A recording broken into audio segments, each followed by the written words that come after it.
Hey everybody, it's Mike Frieder here with On-Call Compliance Solutions. I'm back with another compliance tip of the week. I know you're excited.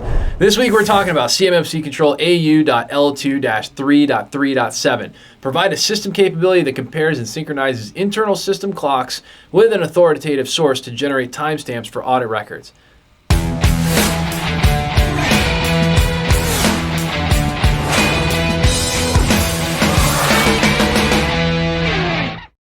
So hey, if you're a defense contractor who's feeling overwhelmed, tired, and alone, trying to understand all of this CMMC, DFARS, and NIST SP 800-171 compliance stuff on top of an already colossal workload, well, I've got great news for you. You found your home here at On-Call Compliance Solutions, where we can help you transform into your company's on-call compliance hero.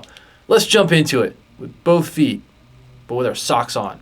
So hey, in CMMC control AU.L2-3.3.7, provide a system capability that compares and synchronizes internal system clocks with an authoritative source to generate timestamps for audit records.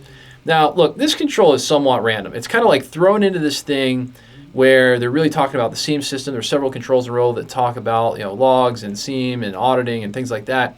And so the big question is, why is this here? Why do we care about a system clock in the middle of talking about system auditing? Well, it turns out that knowing that your SEIM alerts and timestamps are accurate is a really big deal when it comes to security. If the timer clock is off on your security information, it may cause you to miss important security information alerts, such as a bad login at 2 o'clock in the morning, right? A great example is being able to track down, failed logins or system alerts, or maybe even permission changes that are happening at all kinds of random times when they might not ordinarily happen. So this can definitely be sort of hidden if your system clock time can be altered or is not synchronized with something by policy. So again, let's check out what the assessors are looking for on this one to make them happy.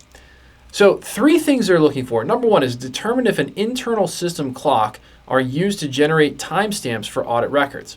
And again, if we were to give like a sample answer there, we would say, hey, look, system clocks are set via group policy to utilize the domain controller as the authoritative time source. Now, it may not be a domain control in your network. It could be a firewall. It could be, the computers are set to directly go to a time server like NIST or time.nist.gov or something like that. So again, there's a couple of different answers you could have here. In this example, we're just going to use a domain controller because it's pretty handy in our little sample network.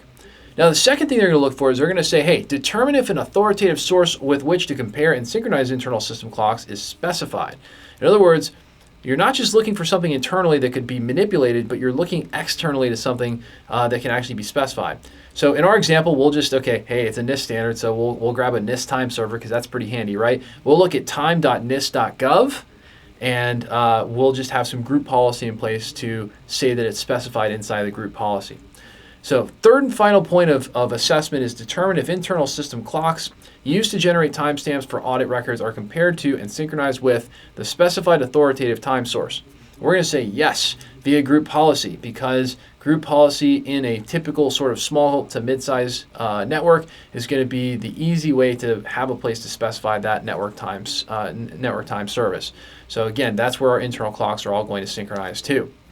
Now, if you're looking for help with all this stuff and trying to figure out what these controls mean, or you just really honestly want all this stuff done for you, the good news is here at On-Call, we work with defense contractors just like you who've had this DFARS, NIST, ITAR, and CMMC compliance stuff dropped in their laps like a seagull on a sunny day. And we teach you how to level up and be a proper on-call compliance hero for your company, eliminating gaps, gray areas, and getting this solved, all while showing you how to leverage compliance as your secret weapon to land more defense work with higher profit margins. Now that's what becoming an on-call compliance hero can do for you. If you're looking for more help getting compliant, our compliance experts are always on call for you. Visit cmmccompliancesecrets.com or check out the bio below for links to get help right now. If you love the content we're putting out here for you, help us out with a big thumbs up on that like button, or even better, smash that subscribe button to get the latest compliance content as soon as our compliance nerds roll it out. Until the next compliance tip, my friends, stay safe and secure out there, and hit us in the comments below to let us know what you'd like to know more about when it comes to information security and compliance. And I'll see you on the next one.